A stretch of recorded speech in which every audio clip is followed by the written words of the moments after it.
ইয়া আইয়ুহাল্লাযীনা আমানু আনফিকু মিম্মা রাযাকনাকুম মিন ক্বাবলি আন ইয়াতিয়া ইয়াওমুন লা বাইউন ফীহি ওয়ালা কুল্লাতুন ওয়ালা শাফাআতুন ওয়াল কাফিরুনা হুমুজ যালিমুন।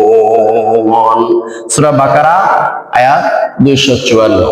আল্লাহ সুবহানাহু ওয়া তাআলা বলেন, ইয়া আইয়ুহাল্লাযীনা আমানু, হে ঈমানদার বান্দারা, আনফিকু মিম্মা রাযাকনাকুম, আমি আল্লাহ সুবহানাহু ওয়া তাআলা তোমাদেরকে যে রিজিক দিয়েছি সেই রিজিক থেকে আমার রাস্তায় তোমরা ব্যয় করো। এই রিজিকের ব্যাখ্যা ব্যাপক। অনেকে মনে করতে পারে রিজিক হলো ধান চাউল, রিজিক হলো টাকা পয়সা, এরই মধ্যে সীমাবদ্ধ না। আল্লাহ সুবহানাহু ওয়া তাআলা আমাদেরকে যা কিছু দিয়েছেন সবগুলোই হলো রিজিক। আমাকে আপনাকে আল্লাহ সুবহানাহু ওয়া তাআলা যে টাকা পয়সা দান করেছে সেটাও রিজিক। আমাদেরকে আল্লাহ সুবহানাহু ওয়া তাআলা যে খাদ্য দিয়েছেন সেটাও রিজিক। আমাদেরকে আল্লাহ সুবহানাহু ওয়া তাআলা যে সন্তান দিয়েছেন, ছেলে মেয়ে দিয়েছেন, সেটাও রিজিক।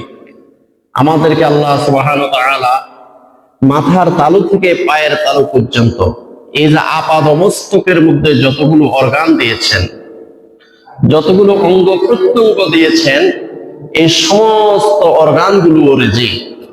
এই চোখ আল্লাহর রিজিক। যার চোখ নাই সেই বুঝে এই চোখ কত বড় আল্লাহর নিয়ামত। আল্লাহ সুবহানাহু ওয়া তাআলা আমাদেরকে দুইটি কিডনি দান করেছেন, এই কিডনিটাও হলো রিজিক। যার কিডনি ড্যামেজ হয়ে গেছে, যার কিডনি নষ্ট হয়ে গেছে, সেই বুঝে এই দুইটা কিডনির মূল্য কত। আল্লাহ সুবহানাহু ওয়া তাআলা আমাদেরকে হার্ট দিয়েছেন, সে হার্ট হলো রিজিক। যার হার্ট ডিজিজ হয়ে গেছে, হার্ট অসুস্থ হয়ে গেছে, সেই বুঝে এই হার্ট কত বড় মূল্যবান সম্পদ। আমাদেরকে যে দুইটা ফুসফুস দিয়েছেন, এই দুইটা ফুসফুস আল্লাহর দেওয়া রিজিক। দুইটি চোখ দিয়েছেন, সে দুইটা চোখ আল্লাহর দেওয়া রিজিক। দুইটা হাত আল্লাহর দেওয়া রিজিক, দুইটা পাও আল্লাহর দেওয়া রিজিক। আমাদের যে মস্তিষ্ক ব্রেন দিয়েছেন, এটাও আল্লাহর দেওয়া রিজিক। এক কথায় আমরা যত কিছু পেয়েছি এগুলো সব হলো আল্লাহর দেওয়া রিজিক। আমরা দুনিয়ার মধ্যে একটা পদবি পেয়েছি, একটা চাকরি পেয়েছি, আমরা ডক্টরেট ডিগ্রি অর্জন করেছি, এমএ পাস করেছি, এমবিবিএস হয়েছি। আমরা দুনিয়ার মধ্যে আমরা পদ পেয়েছি, পদবি পেয়েছি, দুনিয়ার মধ্যে আমরা সম্মান পেয়েছি, মান পেয়েছি, ইজ্জত পেয়েছি, সম্মান পেয়েছি, এগুলো সব আল্লাহর দেওয়া রিজিক। আল্লাহ রাব্বুল আলামিন বলেন, ইয়া আইয়ুহাল্লাযীনা আমানু আনফিকু মিম্মা রাযাকনাকুম, ও আমার ঈমানদার বান্দারা, আমি তোমাদেরকে যে রিজিক দিয়েছি এই রিজিক আমার রাস্তায় ব্যয় করো। মিন ক্বাবলি আন ইয়াতিয়া ইয়াওমুন লা বাইউন ফীহি ওয়ালা কুল্লাতুন ওয়ালা শাফাআতুন, সেই দিন আসার আগে আগে আমার দেওয়া রিজিক আমার রাস্তায় তোমরা ব্যয় করো। কোন দিন? ইয়াউমুন লা বাইউন ফীহি ওয়ালা কুল্লাতুন ওয়ালা শাফাআতুন, যেই দিন কোনো বেচা কিনা চলবে না। ওয়ালা খুল্লাতুন, কোন বন্ধু বান্ধবের সুপারিশ চলবে না।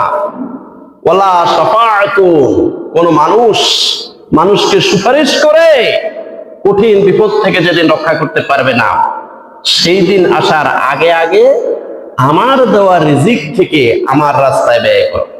আল্লাহর দেওয়া রিজিক আল্লাহর রাস্তায় ব্যয় করতে হবে। টাকা পয়সা সম্পদ সহ আল্লাহ সুবহানাহু ওয়া তাআলা যত রিজিক আমাদেরকে দান করেছেন, সেই রিজিক থেকে আমাদের সাধ্যমতো আল্লাহর রাস্তায় ব্যয় করব। আমাদের সন্তান, যে সন্তানগুলো আল্লাহ সুবহানাহু ওয়া তাআলা আমাদেরকে দিয়েছেন, এটা কত বড় রিজিক। যাদের সন্তান নাই তাদেরকে জিজ্ঞাসা করেন যে সন্তান কত বড় রিজিক। এই রিজিকটাও আল্লাহর রাস্তায় ব্যয় করতে হবে। সন্তানকে আল্লাহর পথে ধাবিত করতে হবে, আল্লাহর পথে রাখতে হবে, নবীর আদর্শ শিক্ষা দিতে হবে। এরপরে আপনি যে দুনিয়ার মধ্যে হাত পেয়েছেন, পাও পেয়েছেন, চোখ পেয়েছেন, হার্ট পেয়েছেন, কিডনি পেয়েছেন, সেটাও আল্লাহর রাস্তায় ব্যয় করতে হবে। এই দুইটা পাও আল্লাহর রাস্তায় ব্যয় করতে হবে, দুইটা হাত আল্লাহর রাস্তায় ব্যয় করতে হবে, এই দুইটা চোখ আল্লাহর রাস্তায় ব্যয় করতে হবে। ইয়া আইয়ুহাল্লাযীনা আমানু আনফিকু মিম্মা রাযাকনাকুম মিন ক্বাবলি আন ইয়াতিয়া ইয়াউমুন লা বাইউন ফীহি ওয়ালা খুল্লাতুন ওয়ালা শাফাআতুন। হে ঈমানদার বান্দারা, সেই দিন আসার আগে আগে আমার দেওয়া রিজিক আমার রাস্তায় ব্যয় করো। তোমাদেরকে আমি আল্লাহ যত রিজিক দিয়েছি এই সকল রিজিক গুলো আমার রাস্তায় ব্যয় করতে হবে। কোন দিন? ইয়াউমুল লা বাইউন ফীহি, যেদিন কোনো বেচা কিনা চলবে না, ওয়ালা খুল্লাতুন, কোনো বন্ধু বান্ধব চলবে না, ওয়ালা শাফাআতুন, যেদিন কোনো সুপারিশ চলবে না। সেই দিন আসার আগে আগে আমার দেওয়া রিজিক আমার রাস্তায় ব্যয় করো। এই যে আমরা আমাদের সমাজের মধ্যে, দেশের মধ্যে অনেক সময় আমরা অনেক বড় বড় পদ পেয়ে যাই, পদবি পেয়ে যাই, সম্মান পেয়ে যাই, ইজ্জত পেয়ে যাই, অনেক বড় ডিসি হয়ে যাই, এসপি হয়ে যাই, আমরা ম্যাজিস্ট্রেট হয়ে যাই, অনেক বড় মেম্বার হয়ে যায়, চেয়ারম্যান হয়ে যায়, এমপি হয়ে যায়, এই যে বড় বড় অফিসার হয়ে যায়, এটাও আল্লাহর দেওয়া রিজিক। আল্লাহ সুবহানাহু ওয়া তাআলা বলেন যে সেই দিন আসার আগে আগে আমার দেওয়া রিজিক আমার রাস্তায় ব্যয় করতে হবে। আপনাকে আল্লাহ সুবহানাহু ওয়া তাআলা যে সম্মান দিয়েছেন, এই সম্মানটাও আল্লাহর দেওয়া রিজিক, এই সম্মানটাও আল্লাহর রাস্তায় ব্যয় করতে হবে। আপনাকে আল্লাহ পাক সুবহানাহু ওয়া তাআলা সমাজে একটা ফেস ভ্যালু দান করেছেন, এটা সবাইকে দেয় না। আপনার চেহারা দেখে, আপনার আগমন দেখে মানুষ দাঁড়িয়ে যায়, আপনার সম্মানার্থে মানুষ চেয়ার থেকে উঠে যায়। আপনাকে আল্লাহ পাক যে একটা সম্মান দিয়েছে, ফেস ভ্যালু দিয়েছে, এটাও আল্লাহর দেওয়া রিজিক।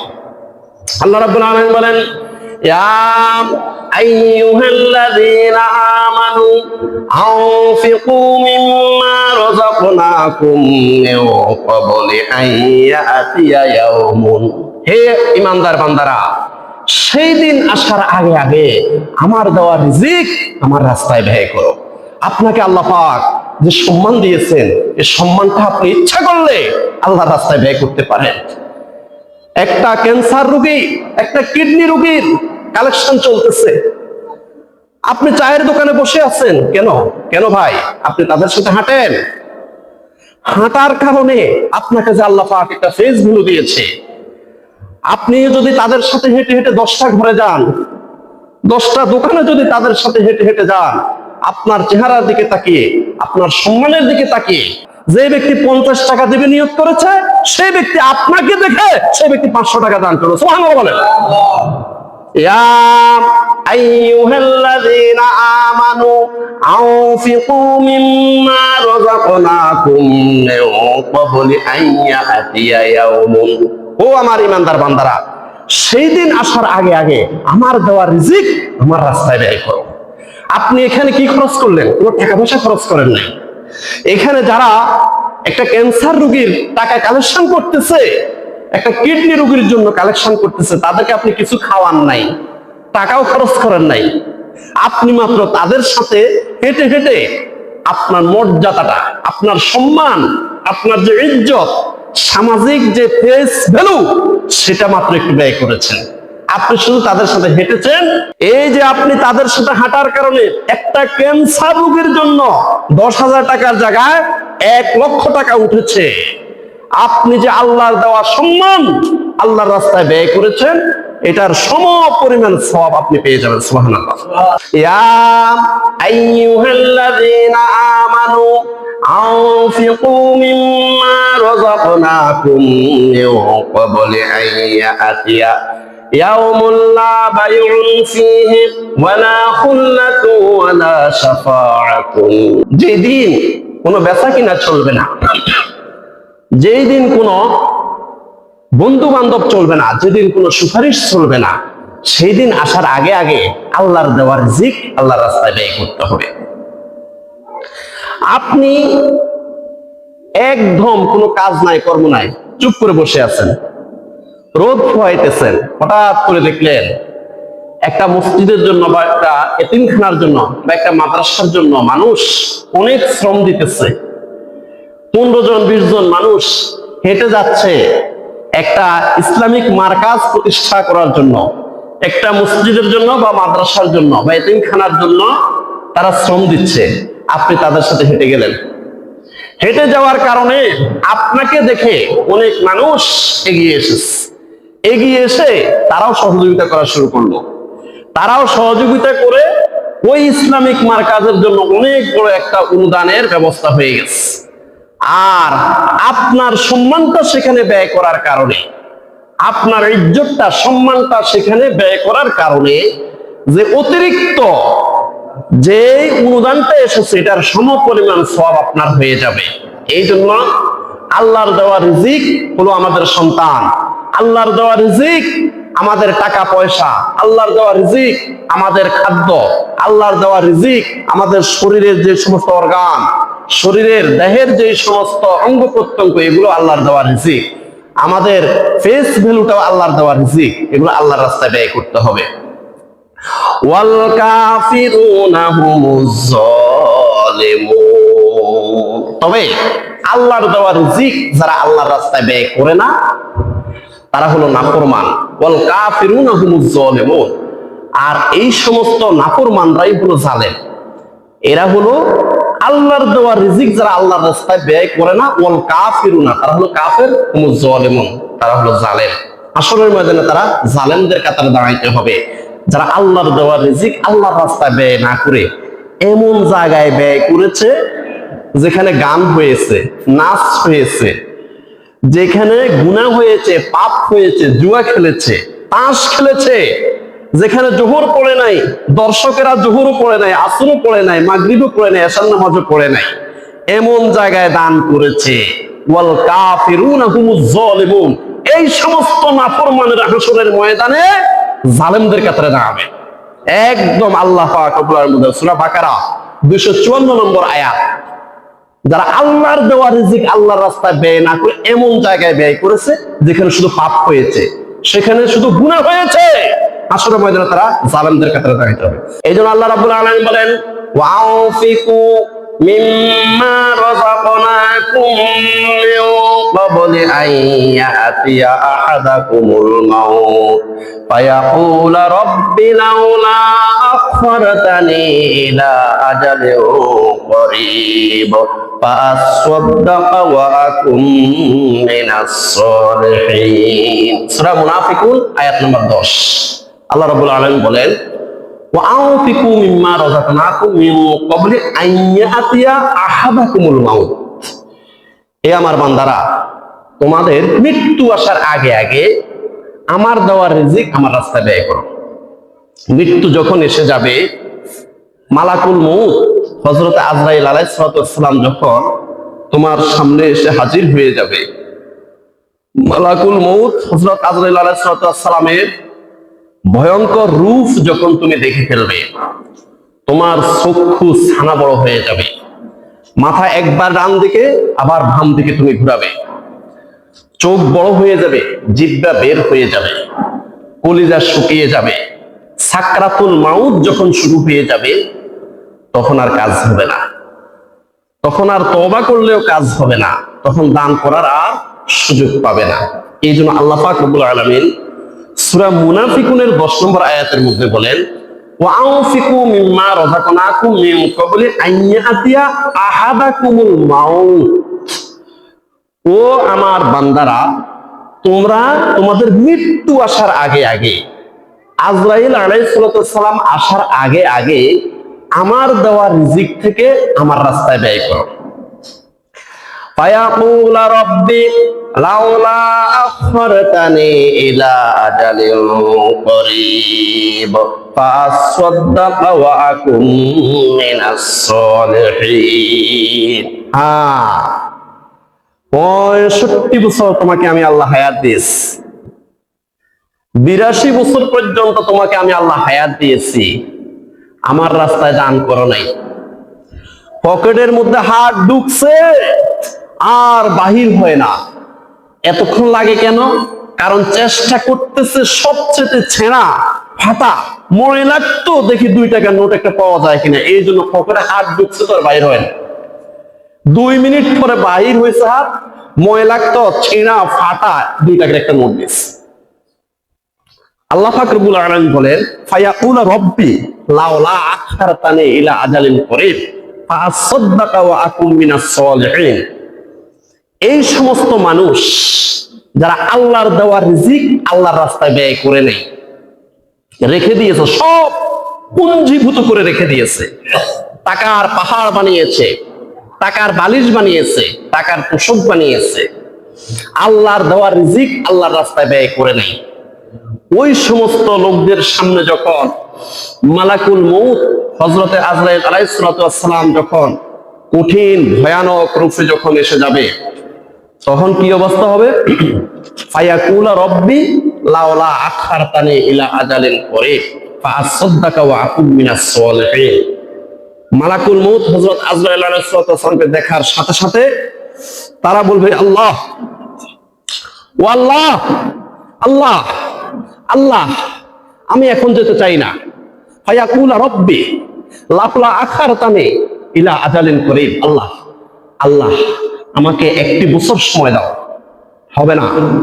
1 মাস আমাকে সময় দাও, হবে না। 1 সপ্তাহ আমাকে সময় দাও, হবে না। 1 দিন আমাকে সময় দাও।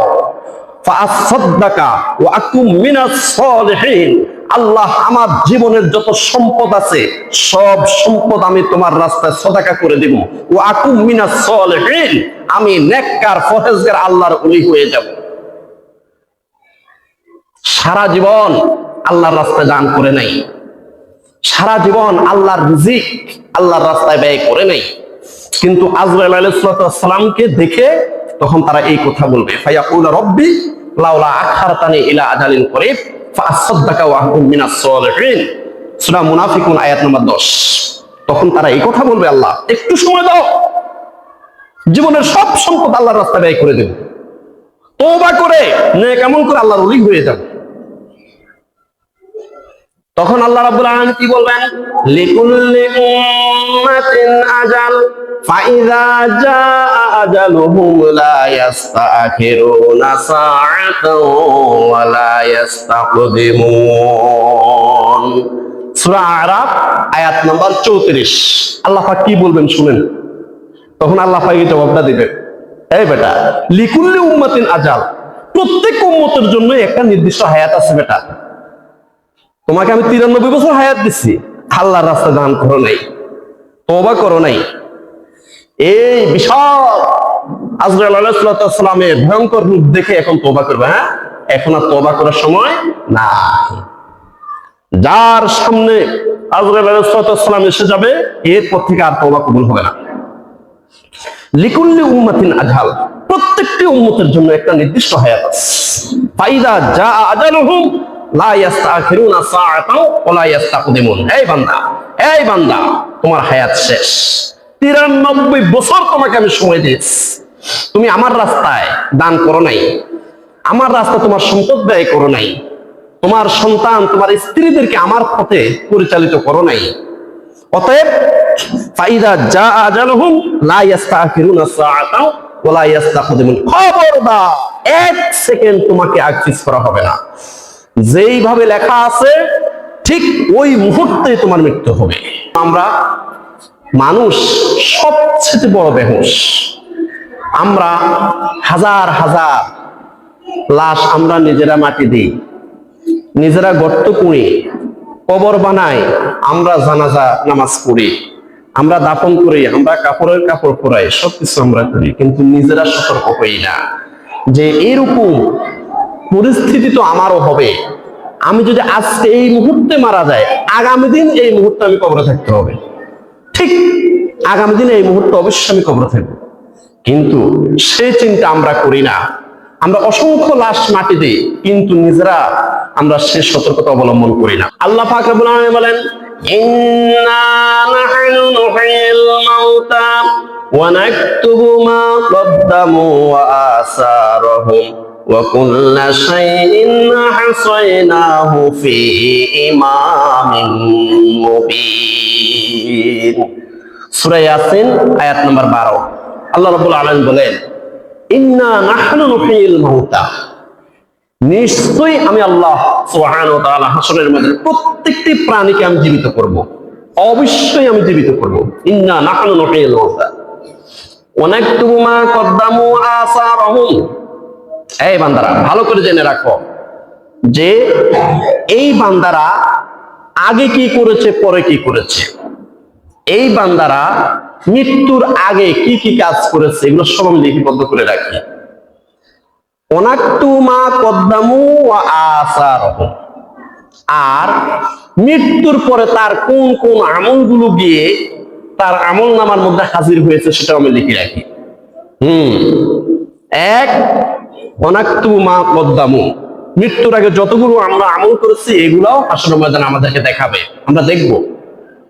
আবার মৃত্যুর আগে আমরা যে সমস্ত স্থাপত্য শিল্প তৈরি করে গেছি, আমরা অনেক শ্রম দিয়ে, শারীরিক, মানসিক, আর্থিকভাবে সহযোগিতা করে, বুদ্ধি দিয়ে, পরামর্শ দিয়ে আমরা এই পৃথিবীর মধ্যে যারা ভালো স্থাপনা শিল্প তৈরি করে গেছি, যেগুলোর মধ্যে শুধু নেক হয়েছে, আমল হয়েছে, সওয়াব হয়েছে, জিকির হয়েছে, কোরআন তেলাওয়াত হয়েছে, নামাজ হয়েছে, আল্লাহ নবীর উপরে দুরূদ শরীফ পাঠ করা হয়েছে, এমন সওয়াবের কারখানা যারা তৈরি করে যাবে, কিয়ামত পর্যন্ত এখানে যতগুলো আমল হবে, সওয়াব হবে, এগুলো সমপরিমাণ সওয়াব তার আমল নামায় যায় যুক্ত হবে। সুবহানাল্লাহ। কিছু দুর্ভাগা মানুষ আছে যারা মৃত্যুর সময় জান্নাতি হয়ে কবরে গেছে, কিন্তু হাসরের ময়দানে উঠবে জাহান্নামী হয়ে। নাউজুবিল্লাহ বলেন।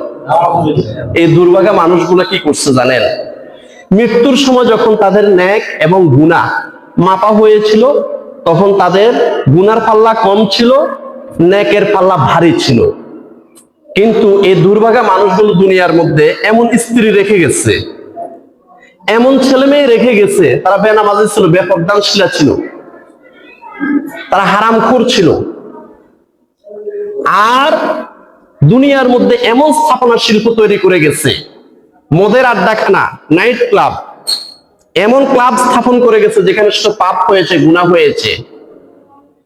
আর ওই সমস্ত ক্লাবের দর্শক যারা ছিল তারাও কেউ নামাজ পড়ে নাই, ইবাদত করে নাই, গুনাহ করেছে, জিনা ব্যভিচার করেছে।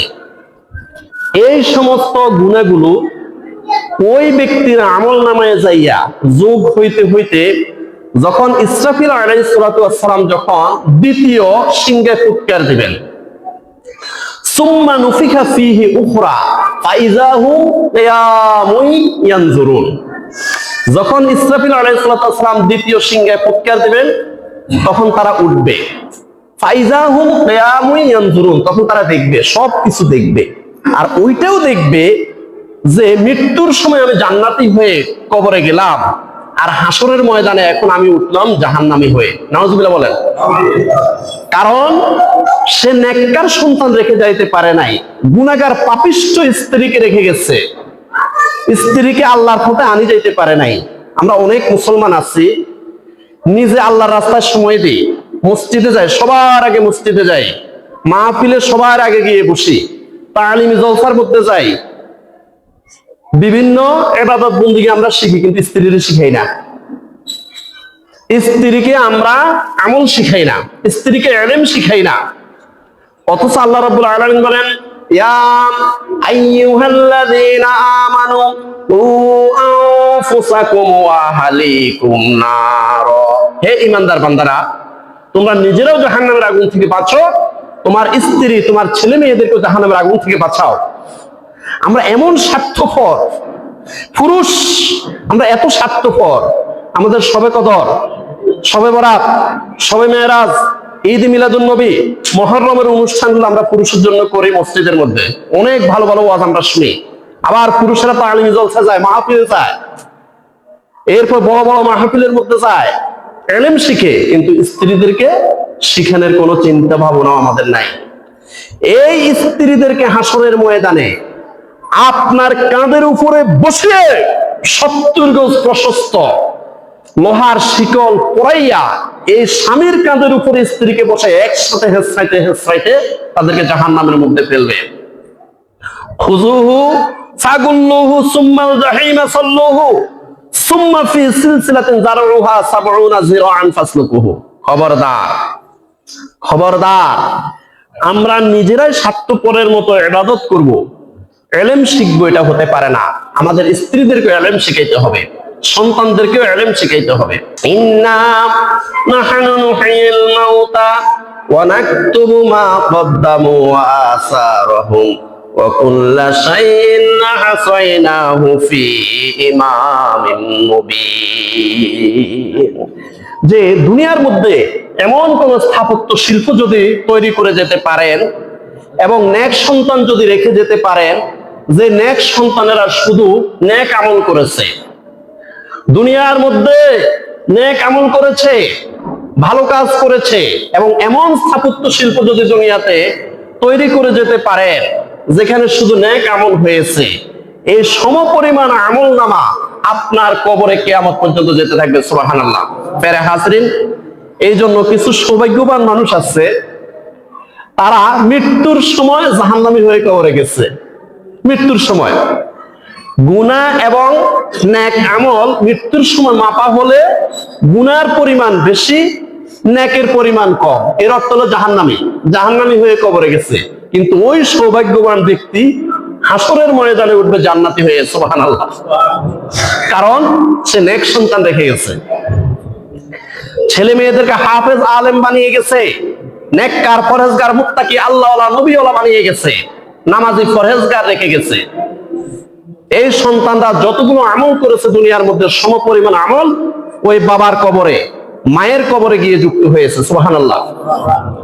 আর দুনিয়ার মধ্যে মসজিদ, মাদ্রাসা, এতিমখানা, মক্তব, জনকল্যাণ অথবা দ্বীনের কল্যাণে কোন ফুল, কালভার্ট, রাস্তাঘাট, টিউবওয়েল অথবা ঘাটলা, এই ধরনের যদি জনকল্যাণ অথবা দ্বীনের কল্যাণে কোন স্থাপন করে দিয়ে থাকে, ওই ব্যক্তি এগুলো করে গেছে। করে যাওয়ার কারণে এগুলোর মধ্যে যতগুলো আমল হয়েছে, নেক হয়েছে, এই মসজিদ, মাদ্রাসা, এতিমখানার মধ্যে যতগুলো নেক হয়েছে, এগুলা তার আমল নামা যুক্ত হইতে হইতে হাসরের ময়দানে সেই ব্যক্তি জান্নাতি হয়ে উঠবে। সুবহানাল্লাহ। সুম্মা নুফিখা ফিহি উখরা ফাইযা হুম কিয়ামুন ইয়ানজুরুন। যখন হাসরের ময়দানে হযরত ইসরাফিল আলাইহিস সালামের দ্বিতীয় সিংহায় ফুৎকারের সাথে সাথে যখন সে উঠবে, উঠে দেখবে যে মৃত্যুর সময় তো আমি জাহান্নামী হয়ে আসলাম কবরে, কিন্তু আজকে হাসরের ময়দানে জান্নাতি হয়ে গেলাম। সুবহানাল্লাহ। কারণটা হলো এমন মার্কাজ দুনিয়ার মধ্যে স্থাপন করে এসেছে ওই ব্যক্তি, যে স্থাপত্য শিল্পগুলোর মধ্যে শুধু নেক আমল হয়েছে। যে সমস্ত ভাইয়েরা আমরা চিন্তা করি যে আমার সন্তান আমার 1000 কোটি টাকা থেকে দান করবে, এখন এদেরকে দিয়ে যাই, এদেরকে এখন দিয়ে যায়, শুনছে কি? আপনি কত কষ্ট করেছেন, মাথার ঘাম ফায়ে ফেলে, সকাল নাই, ধাপ নাই, দুপুর নাই, খাওয়া নাই, দাওয়া নাই, নাওয়া নাই, কত কষ্ট, কত পরিশ্রম করে আপনি টাকা রুজি করেছেন।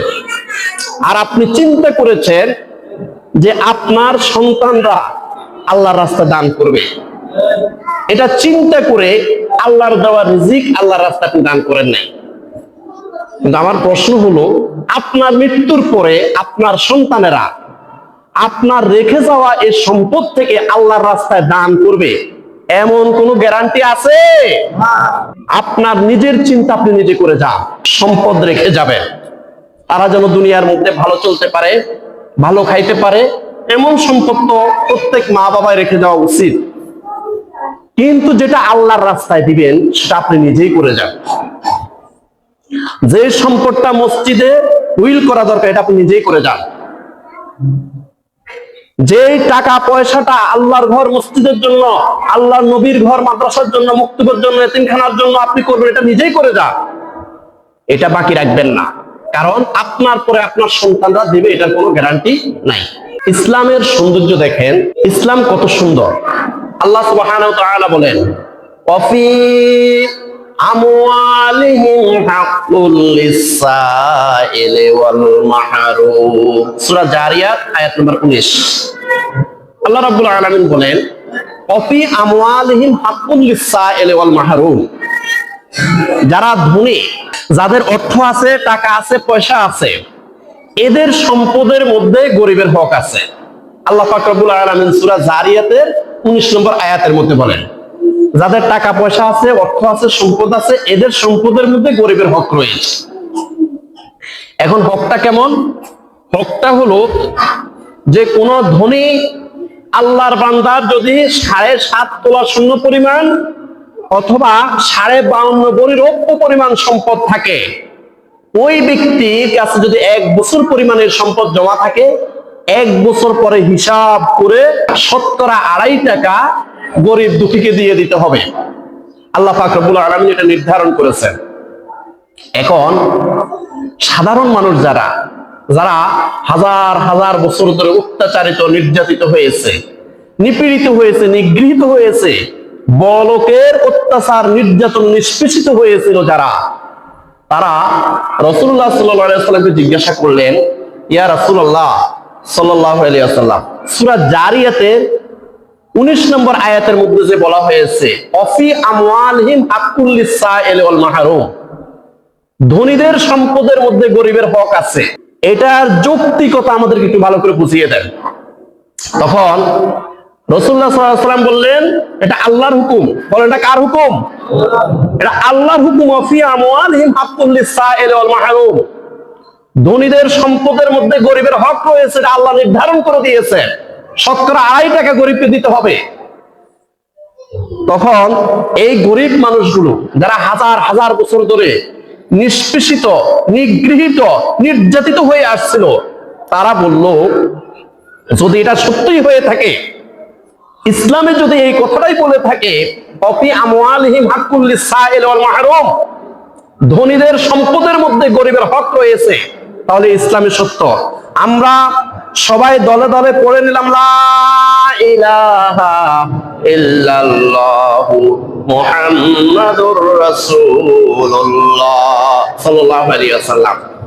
এই জন্য আল্লাহ রাব্বুল আলামিন বলেন, ওয়া রাআইতান নাসা ইয়াদখুলুনা ফি দীনিল্লাহি আফওয়াজা। ইয়া রাসূলুল্লাহ সাল্লাল্লাহু আলাইহি ওয়াসাল্লাম, আপনি দেখেছেন দলে দলে কাফের মুশরিকরা তারা ইসলাম গ্রহণ করেছে, ইসলামের ছায়াতলে তারা এসেছে। ওয়া রাআইতান নাসা ইয়াদখুলুনা ফি দীনিল্লাহি আফওয়াজা, দলে দলে তারা এসেছে। তার মধ্যে সবচেয়ে বড় একটা কারণ হলো অফি আমওয়ালিহিম হাক্কুল লিসাইল ওয়াল মাহরুম, ধনীদের সম্পদের মধ্যে গরিবের হক রয়েছে। এই কথাটা হাজার হাজার বছর ধরে কোন ইজম বলতে পারে নাই, সমাজতন্ত্র বলতে পারে নাই, গণতন্ত্র বলতে পারে নাই।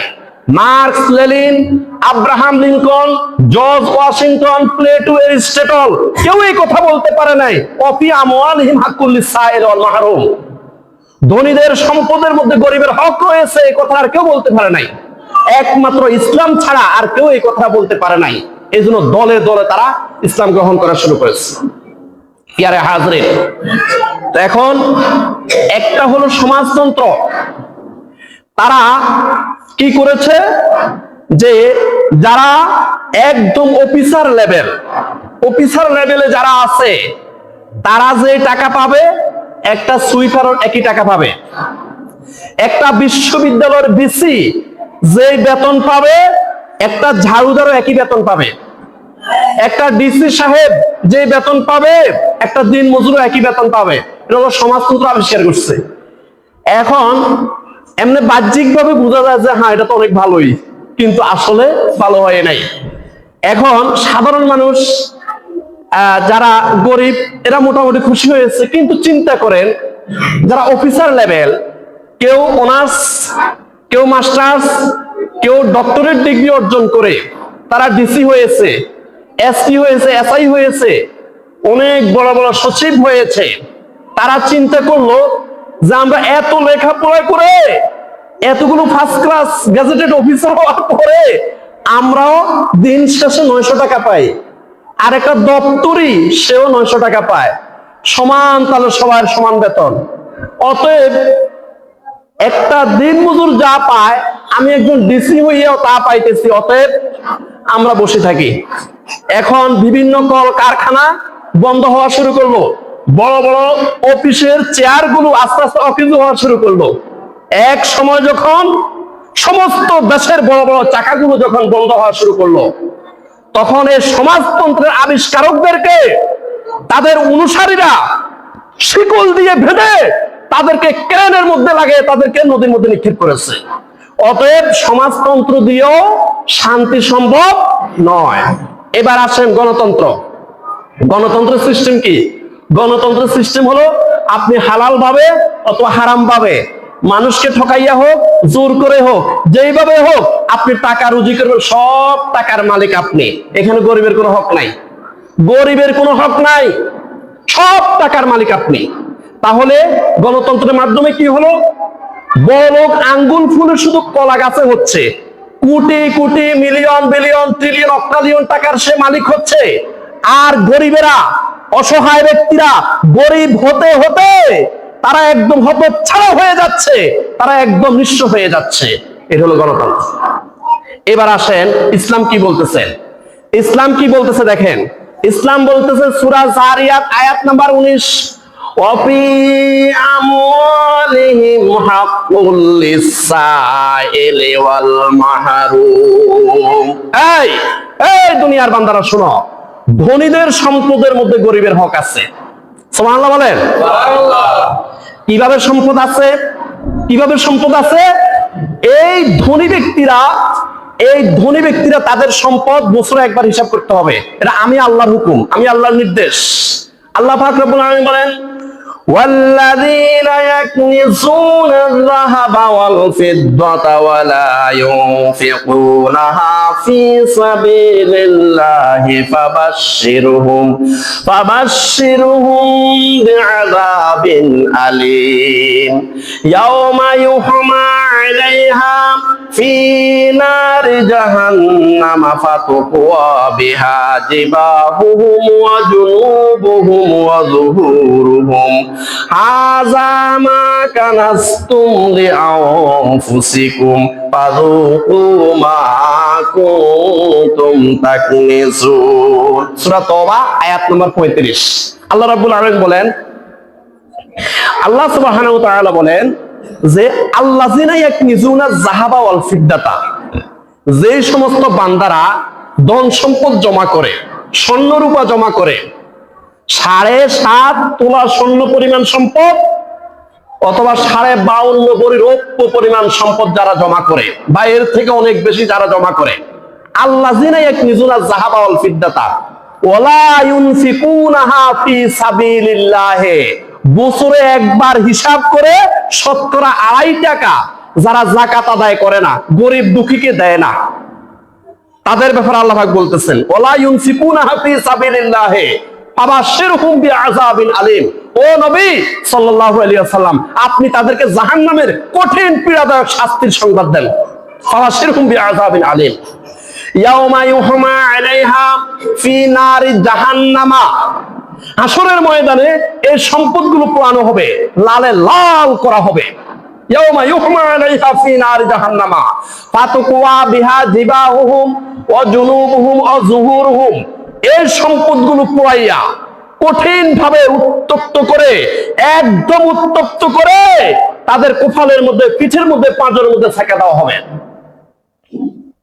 হাযা মা কানাজতুম লিআনফুসিকুম, ফেরেশতারা তখন তাদেরকে তিরস্কারী করে বলবে, এই হাযা মা কানাজতুম লিআনফুসিকুম, তোমরা দুনিয়ার মধ্যে না 1000 কোটি টাকার সম্পদের মালিক হয়েছো, মিলিয়নিয়ার, বিলিয়নিয়ার, ট্রিলিয়নিয়ার, অক্টালিয়নিয়ার হয়েছো, এটা তোমাদের সেই সম্পদ। হাযা মা কানাজতুম লিআনফুসিকুম ফাযুকু মা কুনতুম তাকনিজুন। এখন ভোগ করো, এখন ভোগ করো। এই সেকা দিতে দিতে, এই সম্পদগুলা পোড়াইয়া সেকা দিতে দিতে বলবে হাযা মা কানাজতুম লিআনফুসিকুম ফাযুকু মা কুনতুম তাকনিজুন, এখন ভোগ করো।